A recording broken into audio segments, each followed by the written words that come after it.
श्री नवग्रह कवचम। शिरो मे पातु मार्तांडो कपालं रोहिणीपतिः। मुखं अंगारकः पातु कंठश्च शशिनंदनः। बुद्धिं जीवः सदा पातु हृदयं भृगुनंदनः।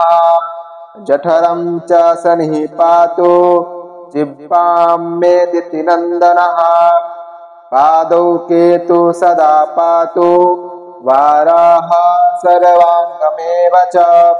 तिथयो अष्टौ दिशः पान्तु नक्षत्राणि वपुः सदा। अंसौ राशि सदा पातु योगाश्च स्थैर्यमेव च। गुह्यं लिङ्गं सदा पान्तु सर्वे ग्रहाः शुभप्रदाः। अणिमादीनि सर्वाणि लभते यः पठेद्द्रवम्।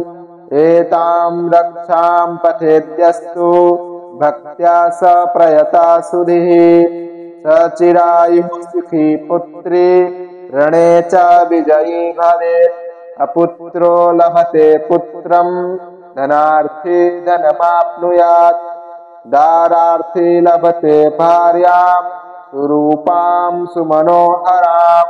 रोगी रोगात् प्रमुच्येत बद्धो मुच्येत बन्धनात्। जले स्थले चान्तरिक्षे कारागारे विशेष्यतः।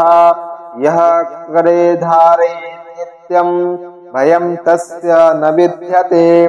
ब्रह्महत्या सुरापानं स्थेयं गुरवङ्गनागमः।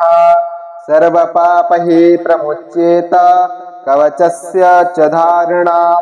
नारी वामाभुजे धृत्वा सुखेश्वर्य समन्विता।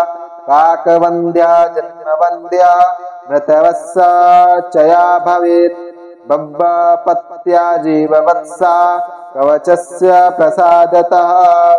इति श्री नवग्रह कवचम संपूर्णम्।